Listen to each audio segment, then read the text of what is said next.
प्यारे साथियों, स्वागत है आपका अपनी जनमानस क्लासेज में। आज आपके लिए बहुत बेहतरीन टॉपिक वाक्य विचार यानी वाक्य के संबंधित जितने भी क्वेश्चन हैं वो आपके क्लियर होने वाले हैं। उद्देश्य क्या है, विधेय क्या है, वाच्य क्या है, देखिए सब कुछ इसमें। देखिए रचना के आधार पर वाक्य के कितने भेद हैं और उसके बाद में सब कुछ जितने भी आधार हो सकते हैं। देखिए क्या कहा गया, क्रिया के आधार पर वाक्य के कितने भेद हैं, इन सबको हम जानने वाले हैं। इसमें सब कुछ एकदम विस्तृत और उसके बाद ढेर सारे क्वेश्चन मैं आपको पूरा दिखा दे रहा हूँ। पूरा ढेर सारे क्वेश्चन आपको देखिए लिखा है कि अर्थ के आधार पर वाक्य के कितने भेद हैं, तो अर्थ के आधार पर 8 भेद हैं। इसमें सब चीज़ें आपको मिलने वाली हैं। पूरा ढेर सारे क्वेश्चन, महत्वपूर्ण क्वेश्चन के साथ साथ प्रीवियस ईयर क्वेश्चन भी आपको मिलने वाले हैं। देखिए प्रीवियस ईयर क्वेश्चन भी आपको, देखिए किसी न किसी परीक्षा में आए हुए क्वेश्चन देखिए इसमें लिखा हुआ है। तो आप बने रहें, आपको इसका बेहतरीन फ़ायदा मिलने वाला है। तो चलते हैं प्यारे साथियों, आज की श्रृंखला को प्रारंभ करते हैं। पहला है वाक्य विचार क्या है। इसको जूम कर लेते हैं कि आपको समझने में, देखने में समस्या ना हो। और नेक्स्ट, वाक्य वर्णों के सार्थक समूह को शब्द कहते हैं और शब्दों के सार्थक समूह को क्या कहते हैं, वाक्य कहते हैं। यानी पहले वर्ण से क्या बनता है, शब्द, और शब्द के सार्थक समूह को क्या बोलते हैं, तो वाक्य बोलते हैं। जैसे अशोक स्कूल जाता है, अशोक क्या है, स्कूल जाता है, ये क्या हो जाएगा आप बताएंगे।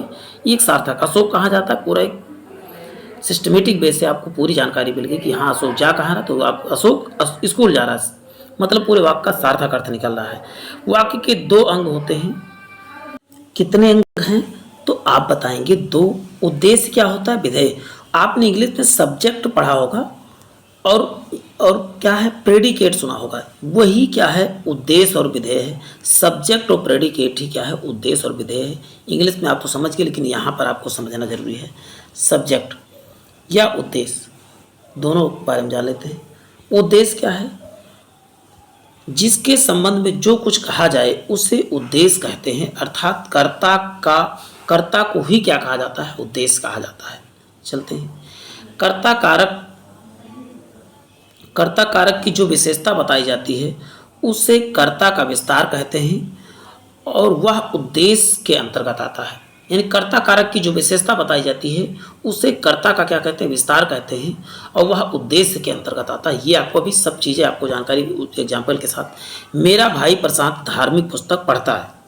मेरा भाई, अभी देखिए पूरा इसमें पूरा कर्ता इसमें क्या है, तो आप बताएंगे। मेरा का विस्तार क्या है, तो भाई प्रशांत, ये क्या हो जाएगा, तो पूरा क्या हो जाएगा आप बताओगे। पूरा इतना क्या है, सब्जेक्ट है। तो भाई प्रशांत क्या है, तो ये कर्ता का विस्तार है। और कर्ता केवल क्या है, तो आप बताओगे मेरा है। तो पूरी जानकारी आपको मिल गई। धार्मिक पुस्तक अधिक पढ़ता है। अब ये जितना बचा है क्या होता है, प्रेडिकेट होता है। अभी प्रेडिकेट के बारे में बात करने वाले हैं। कर्ता के विषय में जो कुछ कहा जाता है उसे विधेय कहते हैं। जो भी कर्ता के बारे में जो भी कहा जाता है वो सब विधेय कहता है। विधेय के अंतर वाक्य में प्रस्तुत क्रिया तथा क्रिया का विस्तार, कर्म और कर्म का विस्तार, पूरक तथा पूरक का विस्तार आदि आते हैं। अभी ये पूरक का विस्तार, कर्म का विस्तार, ये सब चीज़ें हम जानेंगे क्या चीज़ें होती हैं। जैसे मेरा भाई प्रशांत, ये तो हो गया था कर्ता। धार्मिक पुस्तक अधिक पढ़ता है। अब बात करते हैं वाक्य के प्रकार के बारे में। क्रिया के आधार पर वाक्य कितने प्रकार होते हैं, तो आप बताओगे 3 प्रकार। क्रिया के आधार पर वाक्य कितने प्रकार, तो आप बताओगे 3 भेद होते हैं। तीनों कौन कौन से, क्रिया के आधार पर क्या है, कृतवाच्य, कर्मवाच्य और भाववाच्य क्या है। ये क्रिया के आधार पर कितने वाक्य के 3 भेद हैं। अभी रचना के आधार पर भी देखेंगे, अर्थ के आधार पर भी देखेंगे, सबको एक एक करके, लेकिन एक एक को निपटाते चले। देखिए कृतवाच्य, जब वाक्य क्रिया का सीधा प्रभाव कर्ता पर पड़ता है उसे कृतवाच्य कहते हैं, अर्थात क्रिया का लिंग वचन और कर्ता के अनुसार जो होता है परिवर्तन होता है। क्रिया का किसके, लिंग वचन और कर्ता के अनुसार परिवर्तन होता है, उसे क्या कहा जाता है, कृतवाच्य। अभी आपको समझ में आ जाएगा। जैसे अशोक स्कूल जाता है, अशोक कहाँ जाता है, स्कूल जाता है। इस पे किस पे कौन स्कूल जा रहा है, तो आप बताओगे अशोक जा रहा है। तो पूरा बल किसके पड़ रहा है, तो आप क्या बताओगे, पूरा बल जो है अशोक पे पड़ रहा है। राधा खाना खाती है या स्कूल जाती है, कौन जा रही है स्कूल, तो आप बताओगे राधा जा रही है। आपको उत्तर मिल जाएगा राधा। इसमें मुख्य क्या हो जाएगा, कर्ता ही पर प्रभाव पड़ रहा है। अब कर्मवाच्य जिसका प्रभाव जो होता है सीधा प्रभाव कर्म पर पड़ता है उसे कर्मवाच्य कहते हैं, अर्थात क्रिया का लिंग वचन कर्म के अनुसार परिवर्तन होता है। क्रिया का देखिए वहां पर कर्ता का लिंग वचन के अनुसार परिवर्तन। अब इसका उदाहरण हम देख लेते हैं। कर्मवाच्य का उदाहरण क्या है? अशोक ने चाय पी। ने चाय पी, किसने चाय पी तो बताओगे? एक विभक्ति चिन्ह इसमें लोप होता है, आपको ध्यान रखना है। क्या होगा? चाय को पिया, दूध को पिया, खाना को बनाया। देखिए खाना को बनाया और महेश ने खाना बनाया। देखिए को शब्द यहाँ पर विभक्ति होती है, कर्म में होता है, को चीज की विभक्ति लेप रहती है, तो ये आपको ध्यान रखना है। कर्म कारक में किस पे? तो कर्म इसका क्या है तो आप बताओगे इसमें क्या खत्म हो रहा है। आप देखिए दूध खत्म हो रहा है, चाय पी रहा है तो चाय खत्म हो रहा है, खाना बनाया जा रहा है तो कहीं खाना बनाया खाना खाया जा रहा है, मतलब बल किस पे, मुख्य बल किस पे दिया जा रहा है। तो कर्म क्या है यहाँ पर?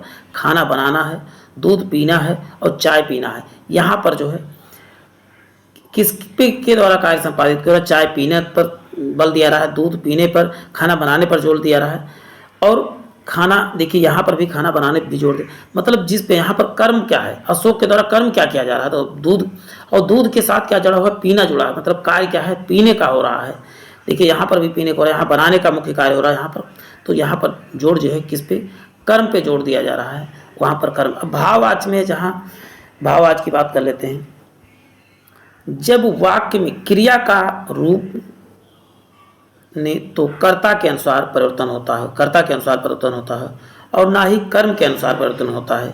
क्रिया का स्वरूप असमर्थ भाव का, देखिए असमर्थ भाव का के अनुसार परिवर्तन होता है, उसे भाववाच्य कहते हैं। जैसे असमर्थ मतलब नकारात्मक भाव, घोड़ा से दौड़ा भी नहीं जाता, इसमें नहीं सब देखिए असमर्थता दर्शाई जाती है यहाँ पर। देखिए पूजा से लिखा भी नहीं जाता, मुझसे खाया भी नहीं जाता, मतलब क्या? असमर्थता दर्शाई जा रही है क्रिया और कर्म को। तो जहाँ पर असमर्थता दर्शाई जाएगी वहाँ पर आप क्या बताओगे? वहाँ बताओगे भाववाच्य हो जाएगा। चलते हैं रचना के आधार पर कितने, तो रचना में क्या कितने अक्षर आप बताओगे? 3। तो इसके प्रकार कौन? 3, साधारण, मिश्र और संयुक्त वाक्य। तीनों वाक्य को हम जान लेते हैं। साधारण वाक्य क्या होते हैं प्यारे साथियों? जिस वाक्य में एक उद्देश्य और एक विधेय होता है उसे साधारण वाक्य कहा जाता है। साधारण वाक्य जिसमें एक वाक्य तथा एक विधेय, उसे क्या कहते हैं तो आप बताओगे? साधारण वाक्य कहा जाता है। जैसे मोहन स्कूल जाता है, मोहन स्कूल जाता है, इसमें क्या है? एक उद्देश्य और एक विधेय है। देखिए स्कूल जाना क्या है? ऑब्जेक्ट है और क्या है? मोहन क्या है? सब्जेक्ट। एक वाक्य और एक विधेय होते हैं, यहाँ पर क्या हो जाता है? साधारण वाक्य हो जाता है। मोहन यहाँ पर उद्देश्य है और स्कूल जाता है यहाँ विधेय है। एक एग्जाम्पल और देख लीजिए, राधा खाना खाती है, राधा क्या है? यहाँ सब्जेक्ट है और जो बचा हुआ क्या है? आप एक सब्जेक्ट तथा एक विधेय होता है। राधा खाना खाती है, खाना बनाती है, पूरा एक कंप्लीट विधेय है। अब जिसमें अभी आप बात करेंगे मिश्रित वाक्य क्या है तो उनके बारे में भी चर्चा करते हैं। जिस वाक्य में एक प्रधान उपवाक्य होता है तथा एक से अधिक आश्रित उपवाक्य होते हैं उससे क्या कहा जाता है? आप बताओगे? मिश्रित उपवाक्य। जैसे गांधी जी ने कहा कि सदा सत्य बोलो, कि सदा सत्य बोलो। धर्मेंद्र ने कहा कि मैं गांव नहीं जाऊंगा। देखिए यहाँ पर आप देख रहे हैं, यहाँ पर कि कोई एक योजक शब्द भी होता है और एक वाक्य दूसरे पे डिपेंड होता है। अभी देखो इसको आप दिखा देते हैं। इसमें गांधी जी ने प्रधान वाक्य इसमें से कौन सा है? विधेय वाक्य है। जिस वाक्य में एक ही उद्देश्य और एक ही विधेय होते हैं उसे प्रधान वाक्य कहा जाता है। अब देखिए गांधी जी ने कहा, ये क्या है? प्रधान वाक्य है। और की क्या? अब की के बाद क्या? आश्रित वाक्य, यानी कुछ बोलना चाह रहा है तो सदा सत्य बोलो, ये क्या हो जाएगा? उपवाक्य हो जाएगा। प्रधान उपवाक्य जो पहला होता है यानी जो स्वतंत्र प्रधान उपवाक्य और दूसरा इसी पे की के बाद निर्भर, पहले वाले पर क्या डिपेंड होता है? कि सदा सत्य बोलो। गांधी जी ने कहा कि सदा। अब उपवाक्य क्या है? जो उपवाक्य प्रधान उपवाक्य की आश्रित है, पर आश्रित रहते हैं उसे आश्रित उपवाक्य कहा जाता है। जैसे गांधी जी ने कहा, क्या कहा के बाद वाला शब्द जो है कि सदा सत्य बोलो, कि सदा सत्य बोलो क्या है तो आप बताओगे? ये हो जाएगा आश्रित उपवाक्य। और भी इसके जो है एग्जाम्पल, आश्रित उपवाक्य 3 तरह के होते हैं।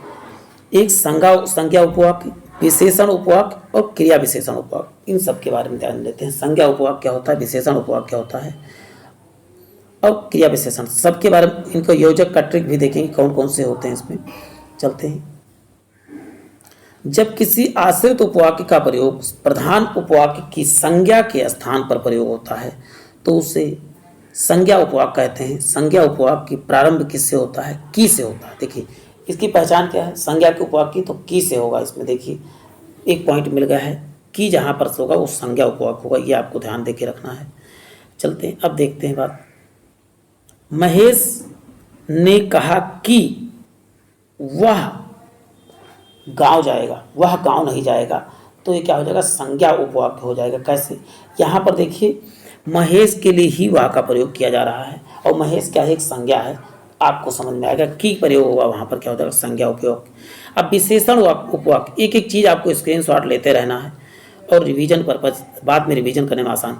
जब कोई, या तो दोबारा वीडियो भी आप देख सके तो दोबारा वीडियो, जब कोई आश्रित उपवाक्य प्रधान उपवाक्य की किसी संज्ञा सर्वनाम शब्द की विशेषता बतलाए, जब संज्ञा सर्वनाम की विशेषता बतलाएगा तो वहाँ विशेषण उपवाक्य होगा, आपको समझ में आएगा।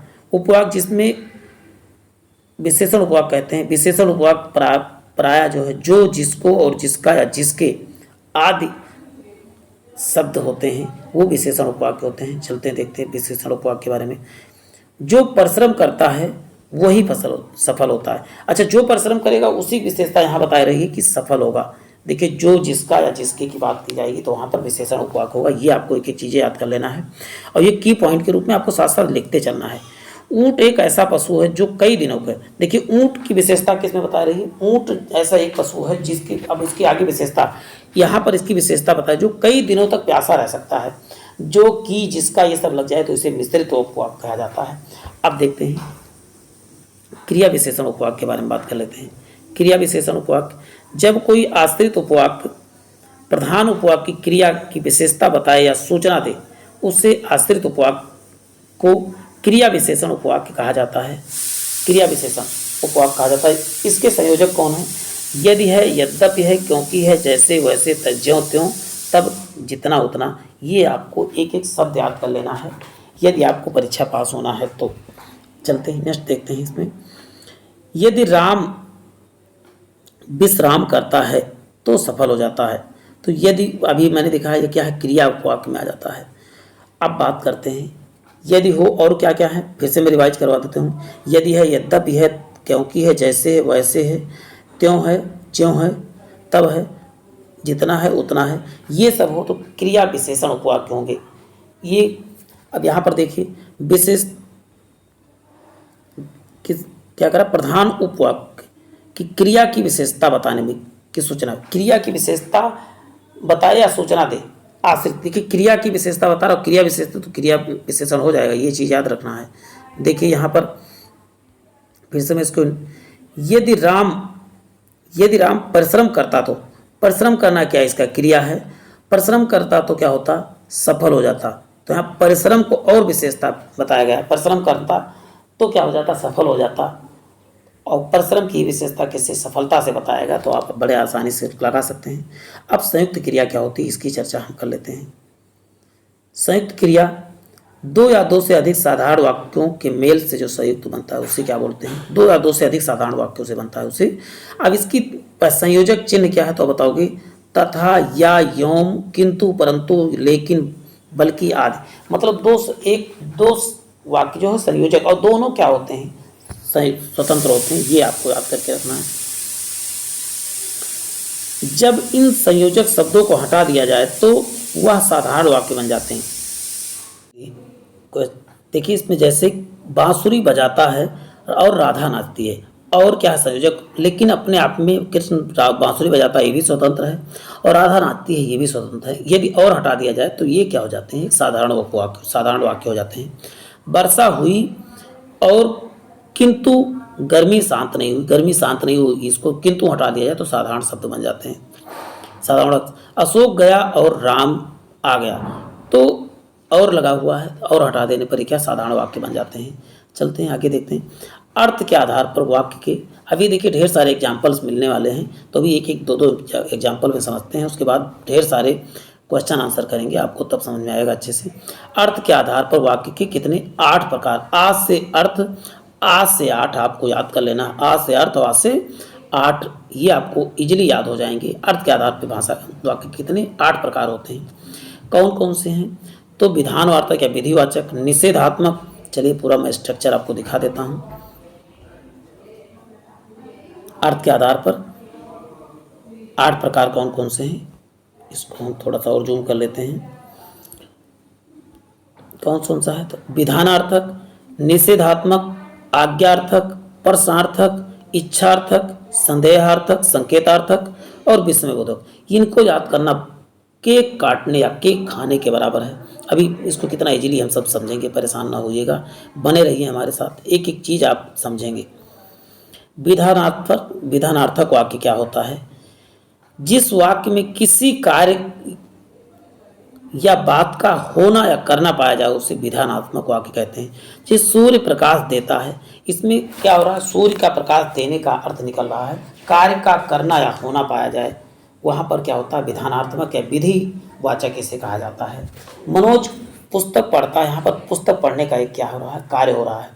अब नेक्स्ट है निषेधात्मक, क्या है?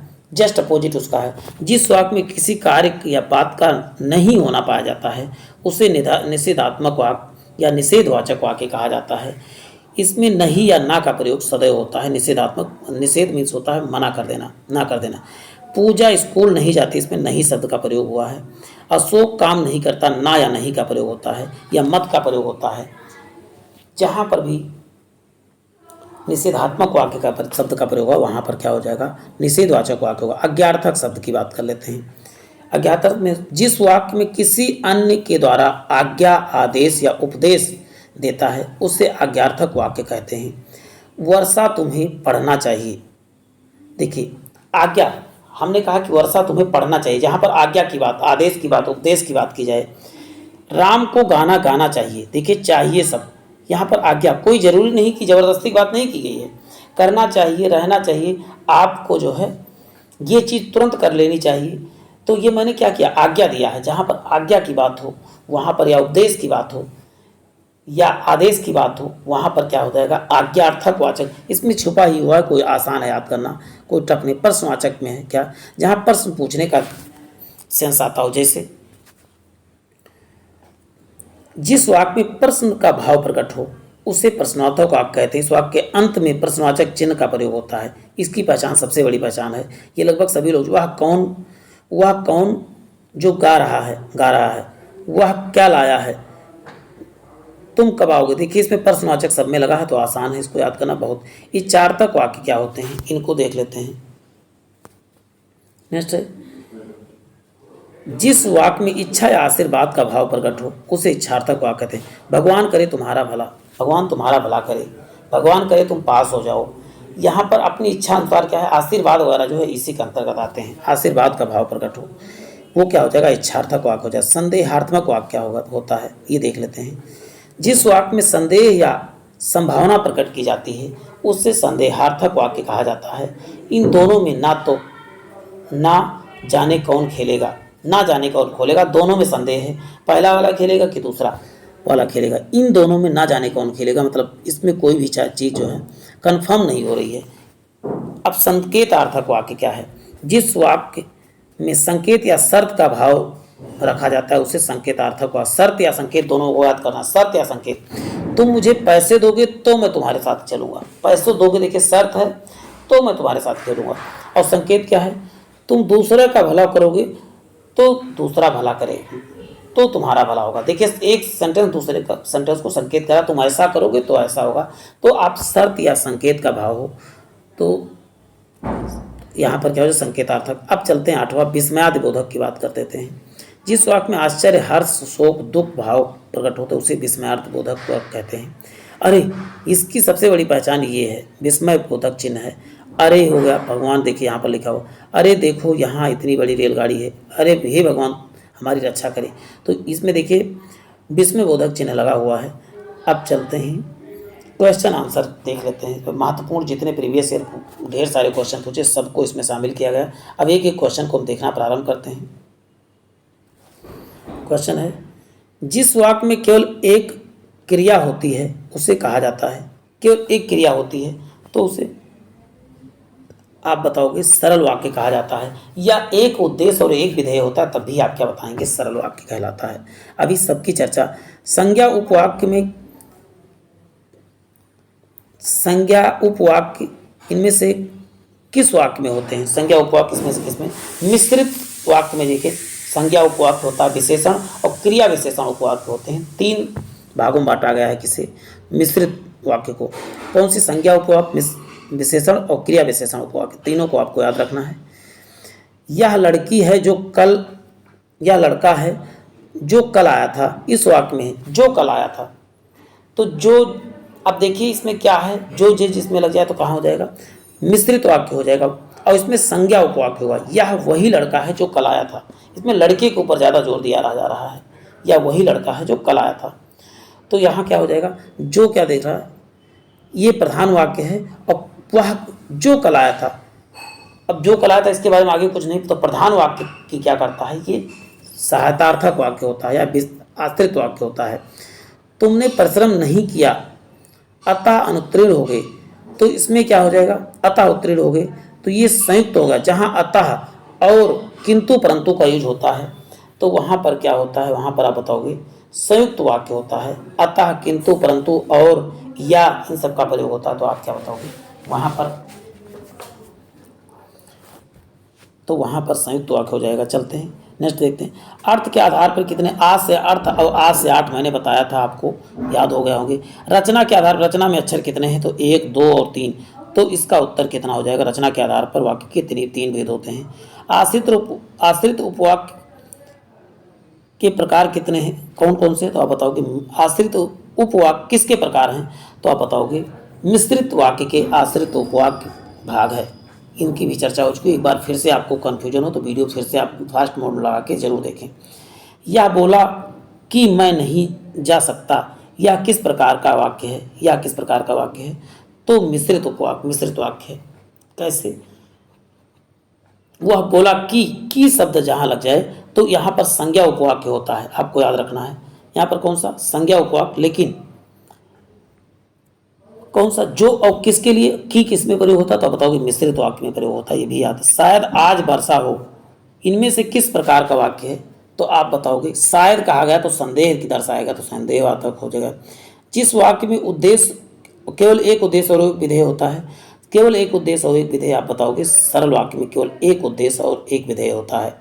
सुशील ने कहा कि मैं गांव नहीं जाऊंगा, मैं गांव नहीं जाऊंगा, इसमें कौन सा उपवाक्य? सुशील ने कहा कि मैं गांव नहीं जाऊंगा, तो आप बताइए कि शब्द जहां भी लग जाए वहां पर क्या होता है? संज्ञा उपवाक्य होता है। और सुशील के बारे में बात किया जा रहा है, सुशील क्या है? संज्ञा है, और सुशील के लिए ही मैं का प्रयोग किया जा रहा है, तो आपको याद करके रखना है। अभी जितने प्रीवियस ईयर क्वेश्चन बने सबको इस वीडियो में शामिल किया जा रहा है, तो प्यारे साथियों बने रहें। संज्ञा उपवाक्य कौन सा है? तो आप क्या बताओगे? गांधी जी ने कहा कि सदा सत्य बोलो, कि शब्द यहाँ पर आ गया तो संज्ञा उपवाक्य होगा, ये आपको हमेशा के लिए रट रखना है। उपवाक्य के प्रकार कितने हैं? तो उपवाक्य कितने प्रकार के होते हैं? 3 होते हैं। एक संज्ञा होता है, एक विशेषण और एक क्रिया विशेषण, 3 होते हैं। चलते हैं। यदि संयुक्त वाक्य को योजक हटा दिया जाए, संयुक्त वाक्य में योजक हटा दिया जाए तो कौन सी बन जाती है? तो सरल वाक्य बन जाती है। राम ने खाना खाया और गाना गाया, और हटा दिया तो राम ने खाना खाया और गाना गाया, अलग अलग क्या हो जाएंगे? एक साधारण वाक्य हो जाएंगे। ये आसानी से आप समझ सकते हैं। क्रिया के आधार पर वाक्य कितने भेद है? क्रिया के आधार पर आप क्या बताओगे? 3 भाग हैं। कौन कैसे? कर्मवाच्य, भाववाच्य और जो है कृतवाच्य, 3 प्रकार के होते हैं क्रिया के आधार पर वाक्य के भेद। क्रिया के आधार पर वाक्य भेद कितने? तो 3, कर्मवाच्य, कृतवाच्य और भाववाच्य। चलते हैं। पूजा घर पर नहीं है, इनमें से वाक्य कौन सा है? घर पर नहीं, नहीं शब्द हो गया, इसका मतलब ना से नहीं, ना से निषेधात्मक हो गया, आपको याद करके रखना है। अर्थ के आधार पर वाक्य के कितने प्रकार नहीं है? अर्थ के आधार पर तो क्या बताओगे प्यारे साथियों? अर्थ का इच्छावाचक जो है अर्थ के आधार पर कोई भी नहीं होता, कोई भी। इसमें क्या है? तो आप बताओगे डी आंसर करेक्ट हो जाएगा। भाववाचक क्या है? अर्थ के आधार पे वाक्य का कोई भी प्रकार नहीं होता है। कितने प्रकार होते हैं? तो 8 प्रकार होते हैं। चलते हैं नेक्स्ट देखते हैं। निम्न में से सत्य नहीं है, कौन सा सत्य नहीं है आप क्या बताओगे? इसमें राधा पुस्तक पढ़ रही है, इसमें क्या है? आज्ञावाचक नहीं, इसमें विधिवाचक है। कैसे विधिवाचक है? जब कहीं कार्य का करना या होना पाया जाए तो बस यही करेक्ट। कौन सा सत्य नहीं है? परमात्मा तुम्हें सतबुद्धि दे, जहाँ आशीर्वाद की बात होती है वहाँ पर इच्छावाचक होता है। यदि आप आए हो तो मैं चलूँगा, संकेतार्थक बात संकेत कर रहा है। हाथ यहाँ देखिए विस्मयाद बोधक चिन्ह का प्रयोग होगा तो आप विस्मय बोधक हो जाएगा, बड़े आसानी से आप याद कर सकते हैं। वह घर गया और पढ़ने लगा, इनमें से किस प्रकार का वाक्य है? वह घर गया और पढ़ने लगा। यहाँ देखिए और शब्द जुड़ा है, और शब्द या किंतु परंतु ये सब जुड़े हों तो यहाँ पर संयुक्त क्रिया हो, संयुक्त वाक्य हो जाएगा। ये आपको एक एक चीज़ें याद करके रखना है। मुझसे चला भी नहीं जाता ये सब कहा जाए। जहाँ पर असमर्थता दर्शाई जाती वहाँ पर भाववाचक संज्ञा हो जाती है। एक बार फिर से रिवाइज करें हम, यदि आपको धुंधला लग रहा हो। रावण मारा गया में कौन सा वाच्य है? रावण मारा गया तो रावण मारा गया तो आपके मावर तो कौन मारा गया? रावण मारा गया तो आप क्या बताओगे? तो इसमें कृतवाच्य हो जाएगा। चलते हैं नेक्स्ट देखते हैं प्यार साथियों। सीता ने दूध पिया में कौन सा वाच्य है? सीता में दूध पिया में कौन सा वाच्य है? तो इसका उत्तर हो जाएगा, इसमें दूध पीने, तो इसमें देखिए दूध किसने पिया? सीता ने क्या पिया? दूध पिया। क्या लगा के उत्तर मिल गया? सीता ने क्या पिया तो बताओगे दूध पिया। इसमें कर्म पे बल जा रहा तो इसमें क्या हो जाएगा? कर्मवाच्य हो जाएगा। इसका उत्तर क्या हो जाएगा? ऑप्शन ए करेक्ट हो जाएगा कि दूध, सीता ने क्या पिया तो आप बताओगे दूध पिया। चलते हैं, झूठ मत बोलो किस प्रकार का वाक्य है? झूठ मत बोलो तो इसमें क्या है आपको बता दूं, निषेधात्मक। मत शब्द लग गया या नहीं शब्द लग गया आपको बात कर दूं तो यहाँ निषेधात्मक वाक्य हो जाएगा। मेरा वह पेन खो गया है, तुमने मुझे दिया था, यह वाक्य किस प्रकार का है? तो इसका उत्तर आप क्या बताओगे? ऑप्शन बी करेक्ट हो जाएगा, संयुक्त वाक्य है। मेरा पेन खो गया जो तुमने दिया था, तो जो तुमने दिया था ये भी स्वतंत्र है और मेरा पेन खो गया वो भी स्वतंत्र है। तो इसमें क्या है आप बड़ा इजीली आप बता सकते हो, इसमें संयुक्त क्रिया है। चलते हैं, इसमें देखिए कि बी मैंने बता दिया लेकिन बी नहीं होगा, इसका क्या हो जाएगा? सी होगा, इसका ए होगा। मिश्रित उपवाक्य की पहचान क्या होती है? इसमें जो शब्द लगा हो वो क्या हो जाएगा? जो वाला शब्द किसके लिए है तो आप बताओगे? ये जो है विशेषण उपवाक्य है। ये देखिए मेरा पेन खो गया, जो पेन खो गया क्रिया पर जो की विशेषता बता रहा है, खो गया, लेकिन जो तुमने मुझको दिया था तो इसमें जो शब्द लगा है मिश्रित उपवाक्य। जो किसमें रहता है? मिश्रित उपवाक्य में। प्रशांत पुस्तक पढ़ता है में उद्देश्य कौन सा है? तो इसमें क्या है? उद्देश्य या सब्जेक्ट कौन सा बताओ? प्रशांत है। जबकि पुस्तक पढ़ना क्या है तो आप बताओगे विधेय है। चलते हैं, किस वाक्य में सही विराम चिन्ह का प्रयोग हुआ? सही विराम चिन्ह का प्रयोग किसमें हुआ है? तो हवा चली, पानी बरसा और ओले गिरे, यहाँ पर गिरे होना चाहिए था, गिरे होता तो करेक्ट, तब भी करेक्ट है। तो इसमें देखिए सही विराम चिन्ह का यहाँ प्रयोग हुआ। उसने कहा, यहाँ पर लगना चाहिए था मैं तुम्हें नहीं जानता हूँ। हाय के बाद यहाँ पर लगना चाहिए था विस्मयाद बोधक, नहीं लगा। मोहन इधर आओ, तो मोहन के बाद जो है यहाँ पर लगना चाहिए था फुल स्टॉप। तो केवल एक जगह ही कंप्लीट प्रयोग हुआ सही। चलते हैं, निम्न में से सरल वाक्य का चयन करें। सरल वाक्य कौन सा है? देखिए के लग गया, ये तो मिश्रित वाक्य हो गया, और लग गया ये संयुक्त वाक्य हो गया। राहुल धीरे धीरे लिखता, यहाँ पर देखिए बीच में यदि स्पेस छोड़ दिया गया और क्या लग गया यहाँ पर अल्प विराम लग गया तो ये भी क्या होगा? मिश्रित वाक्य हो गया। जो बड़े हैं उन्हें सम्मान दो, तो अब यहाँ राहुल धीरे धीरे चलता है, ये क्या हो जाएगा आप बताओगे? ये सरल वाक्य हो जाएगा, तो ऑप्शन सी करेक्ट हो जाएगा। निम्न साधारण वाक्य में का चयन कीजिए। देखिए और लग गया तो मिश्रित वाक्य हो गया। देखिए यहाँ पर किंतु लग गया तब भी मिश्रित। आकाश में बादल गरजते हैं, ये क्या हो जाएगा आप बताओगे? ये जो है साधारण वाक्य है। अशोक आया और मोहन गया, यहाँ के बीच देखिए और को यहाँ पर लुप्त कर लिया गया था, तो आप आसानी से उसको लगा सकते हैं। मिश्र वाक्य में कौन सा विशेषण उपवाक्य है? विशेषण उपवाक्य कौन सा है तो आप बताइए? जो शब्द जिसको जहाँ सब लगा हो। की लगा है तो यहाँ संज्ञा उपवाक्य हो जाएगा, बात हो चुकी है। जो लगा है उत्तर देखिए लखनऊ जो उत्तर प्रदेश की राजधानी है, के इतिहास से निकल जो जिसको लगा हो तो वहाँ पर हो जाएगा विशेषण उपवाक्य। आपको तुरंत समझ में आएगा की लगा है तो यहाँ पर संज्ञा उपवाक्य हो जाएगा।